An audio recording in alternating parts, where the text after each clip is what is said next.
at-home mobility session. Joining us for the session, I've got two powerful athletes. I've got Zach and I've got Will. The boys are going to jump in and talk us through a few survival tips that they've come across and a few ways just to stay active during this isolation. This afternoon we're going to work through some basic lower body mobility. We're not going to have any equipment, it's all going to be cruisy, pretty standard with our poses going for around about that 90-second mark. Let's get stuck in, boys. So, first position, we're going to go through a double leg forward fold, so both legs coming forward, starting off nice and shallow. So in this position, we're focusing on mobilizing the hamstrings, the calves, and the lower back. So for the first 90 seconds, what we're going to do, just holding onto the ankles and taking some big, deep breaths. Now again, one thing that we've really tried to focus on throughout these videos is alleviating a lot of lower body and upper body tightness from sitting. A lot of us the past few weeks have spent a lot of time sitting down, and so places like the glutes, the hamstring, the lower back have become quite tight. So hopefully these videos are going to target those exact places. Encouraging you guys, big deep breath into the nose, staying nice and relaxed. We are 30 seconds in. When we get that 45-second mark, we're going to reach forward for the toes.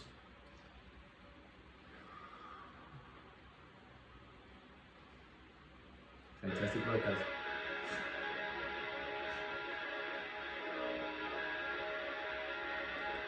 Excellent work, guys. Reaching forward for those toes.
Fantastic work, guys. For the last 45 seconds in this position, what we're going to do, we're going to come back down to the ankles, but we're going to incorporate that lower back. And what I want you guys to do is physically using your arms, try and pull yourself down, activating the lower back as well as stretching those hamstrings. We've got the last 30 seconds.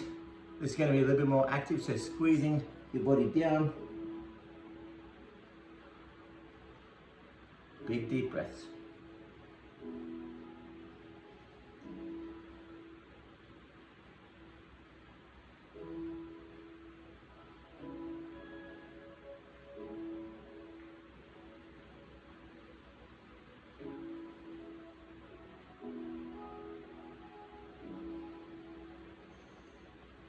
Excellent work, guys. Gently coming out of that. What we're going to do, we're going to shift into a dragon position. So focusing on stretching that left hip flexor. Right leg comes forward and just super gently sitting here. Now, while we're here, Will, talk us through how Corona has sort of affected you and how you've sort of stayed active and what you've done with your time alone. You've obviously stayed super fit and strong. Tell us what you've been up to, mate. Thanks, man. Sort of trying to find motivation, bro. It's been the hardest part. Like training at home seems like it's going to be good and fun, but when you've got everything you sort of want around you, such easy access, it sort of drives your motivation for it. Hey, but I guess like having you boys there has sort of really helped sort of keep my mindset positive and appreciate the small but good changes, you know? Yeah. And keep them fit. No, I like that. That's really cool. Really, really cool. Have you found that you've been sitting down or spending a lot more time not moving as opposed to what you were normally? Definitely do. 100%. Like, yeah, like just a lot more than usual. And especially with work as well, like just everything's changed completely. But yeah. That's cool. Yeah, that's cool. It has been real different training at home. I know that all of us have been pretty blessed to have a big setup and that sort of stuff, and have still the capacity to squat and run, that sort of stuff, which has been awesome. But there's also been that sort of factor where it's been a bit fleeting for motivation. At times you haven't really wanted to train, or because your home is suddenly where you're sleeping, where you're working, where you're training. It's been pretty hard to change that mindset. Yeah, 100%. Yeah. Zach, have you found that?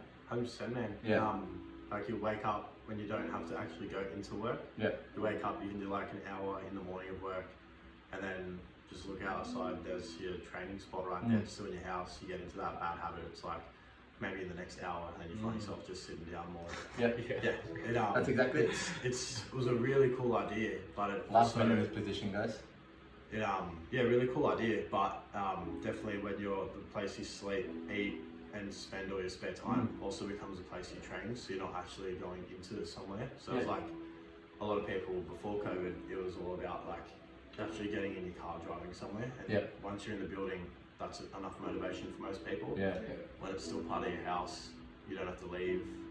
It's a bit hard sometimes. Sounds selfish, but it does get a bit hard. That's exactly it. So as we're gently swapping across onto the other side, how have you guys overcome that? What do you got? Have you got some tips for everybody at home, how they can sort of get past that sort of I couldn't be bothered hump? Honestly, training with mates. Honestly, like the days where I train on my own, I could hold it off until like 7 p.m. and then or 8 p.m. and I'm not want to do it anymore. When I hit up a mate or someone messages me like, you boys come around, it's like, all right, I know they're coming around like at 6. We're on it. There's no messing around. It's no like maybe the next hour. I know they're coming then, and it's got to be done. That's honestly helped me out heaps. That commitment's been a big thing, hey? Yeah, really, really big, because even though we ever had to stay at home quite a lot, having those accountability partners and going, look, gym's on at 6, makes it real for you. And then it has been a little bit better when you have other people around that are like-minded to get into that mindset of training. So that's a really great tip for anybody at home. If you are training by yourself and you're struggling with that motivation, or struggling to get yourself in that mindset of being at the gym like we normally would, fantastic ways to invite someone around. Obviously, we're binding by all the things with the hand sanitizer and all those sort of things, but keeping someone there who's in the same sort of position as you and the same sort of mindset really has made a big difference for us, especially. Really, really cool. Awesome. What we're going to do, we're actually going to shift back. So keep that leg exactly where it is, and we're going to target the hamstrings one more time. So shifting back, and we're gently just going to lean forward. This is going to target the hamstring. We're going to hold this for 90 seconds, taking big deep breaths. With the hamstrings, I can find sometimes that the stretch itself is pretty intense, so for me I try not to go too deep. If you are getting too deep, this is far too uncomfortable, relax. It doesn't need to be so intense. This session is targeted at just improving your mobility and getting yourself a bit more relaxed. So don't be so intense in this. Take some slow, deep breaths, find a spot that's slightly uncomfortable and hold there. We have another 40 seconds in this position.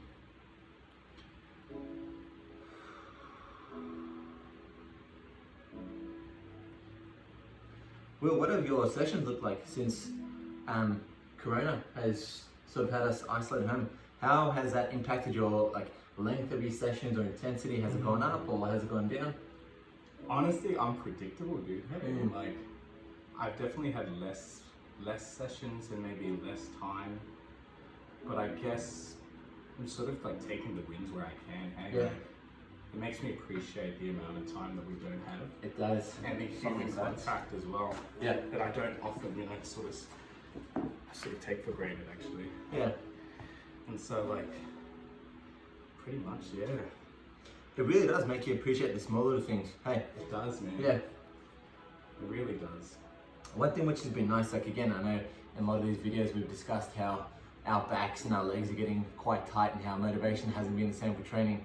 But one thing that's I really appreciated across this time is being able to spend a little bit more time on things like mobility, spend a little bit more time with family and friends as opposed to rushing around so much for work. Yeah. I suppose one thing I found is that I've actually been slightly less busy, so I'll be able to focus on more things that have been important. It's the things that you always wanted to do. Yeah, exactly. Yeah. Exactly that. The things that you always wanted to do. Yeah. Given time to sort of find new talents and new skills. Yeah. Find yourself. Yeah. Yeah, it's been really cool. Like I know for me, I've spent significantly less time driving to and from work and that sort of stuff, and it's actually been really nice because I've been able to do exactly what Zach said. I've been able to pick up more hobbies, which has been awesome. I know for us, we're really blessed to live on the coast. We've been able to go backwards and forwards to the beach significantly more than what we would normally with a working week. That's been a real blessing.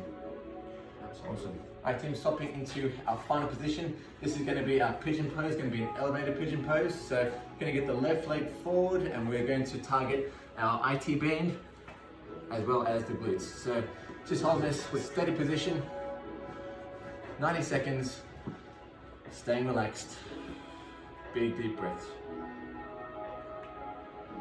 Tell what I've been enjoying, I've been experimenting with new recipes. Ooh, it's been going down. It has been going down. Moose's Kitchen. Moose's Kitchen is going off. Hey, that's the way. No, I've really been enjoying it. Like, I've had a little bit more time to cook. Typically in a working week, I'll be home at maybe 8:30 and I've started cooking about that time. I've been eating real late and it's been nice. I've actually been able to start cooking at maybe like 6:30, 7 o'clock and it's been the best thing ever. Yeah, it's good. It's been a real good change up. And to enjoy something that's made by you, dude. Oh, yeah, it's been good. It's a proud moment. You know what has been a proud moment? I found myself taking a couple of photos and sending them to mum and going, look what I did. I've overtaken you. My power. Alright guys, for the final 30 seconds, if you have that mobility shifting down onto the elbows, and taking deep breaths. I didn't know I had this mobility. That's good. Zach, you're a PT. You spend a lot of time focusing your efforts on health and fitness and making other athletes improve it. Like you see a lot of people improving because of weight loss or general athleticism. How does mobility or increasing mobility affect your sport as a powerlifter? 100% honest with you, I don't really stretch, mobilize that much. There's a lot of different theories in saying like stretching a lot before your big lifts can affect the lift. I haven't really dived much into it, but I have noticed like in the sport of powerlifting, like power is the key. For myself, I don't want to dive into like being too heavy and getting puffed out walking upstairs. So trying to stay more fit and mobilized, like I don't like being super tight. It's pretty uncomfortable, and especially like now that work has changed, where I'm sitting most of the time. Staying seated all the time just hurts. It's uncomfortable. It locks up through my hips heaps. My back, it's just uncomfortable. So staying mobile. Now that I'm seated a lot, has actually sort of helped with training as well. Like I feel a bit more free. Stuff doesn't feel as tight after either. Awesome. Really good. You I've noticed that your squats are exceptionally deep and move really nice. For people at home who haven't got as good mobility, what sort of recommendations would you make for people who find themselves sitting, like if they want to get in that great squatting position? What sort of key areas should they be targeting for their mobility? So the struggle to get depth, a big thing that a lot of people tend to neglect is ankle mobility. Ankle mobility can help, like if your ankle mobility isn't as great, it can hinder the depth a bit. So working on a bit of ankle mobility, or like if you're an advanced lifter or diving into it, there's always elevated heels on shoes, like lifting shoes, but you always want to try and naturally get it. So ankle mobility is quite a big one that a lot of people it's pretty underrated too. That's what I like to tell a lot of my clients before. Shifting down, guys. Last 30 seconds. Before they see me wearing lifters. My lifters aren't, my heel isn't super elevated because my ankle mobility is quite well. I tend to tell them, maybe we can work on a bit of ankle mobility before you go and spend hundreds of dollars on shoes. And we can try and actually do that without. That's exactly true. That's exactly true. I think that as opposed to buying super expensive shoes. Focus on mobility, which is free a little bit, and then I suppose that's going to complement being in a position with those shoes. Yeah. Awesome, really good. Last position,